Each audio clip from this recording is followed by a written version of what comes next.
but like I said, we're talking about conspiracy theories in general.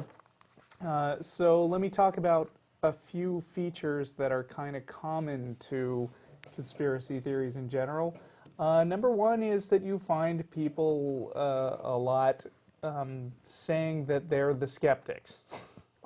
In fact, when a conspiracy believer is ridiculing a non-conspiracy believer, one of the most common things they say is, oh, so if you don't agree with me, then you must agree with the official government version, yes. or the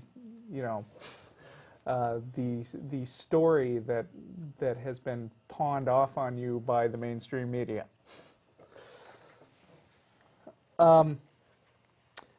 So they believe that they're skeptics, despite the fact that they also tend to say things like, "Look, I know I know the facts, and nobody can convince me that these reptoids aren't real."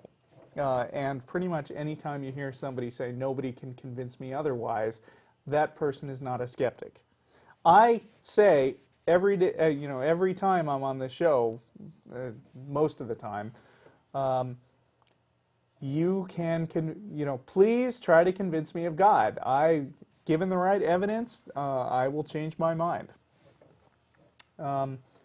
So these guys aren't really skeptics, and they have they have sort of an airtight way of making sure that no contrary information will ever penetrate their little bubble, which is basically, I've alluded to this several times already, if you disagree with the theory, then you must be either part of the conspiracy, paid off by the conspiracy, or duped by the conspiracy.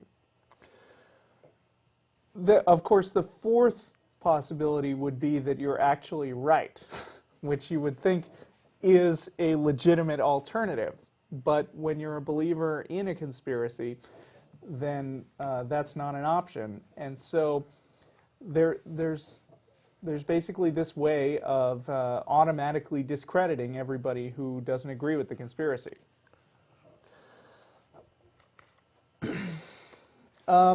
So let's see, like Matt said, conspiracy theorists also take a whole bunch of disparate facts and put them all together into a coherent notion, and we've already talked But about if somebody that. came forward and said, I was part of this conspiracy, we would still expect them to present some evidence beyond them just saying it. Right, but if somebody really was a member of the conspiracy, and we're talking hypothetically here, we're saying that the conspiracy is real, you would think that they would be able to produce that sort of evidence. Yeah. For the most part. Although the conspiracy theorists would just point out that those involved in the conspiracy have been so good about covering up evidence that even those people who would want to expose them are unable to because they can't get their hands on the evidence. Right, and that's exactly the part I don't believe. I think that's where the whole house of cards falls down. Yeah.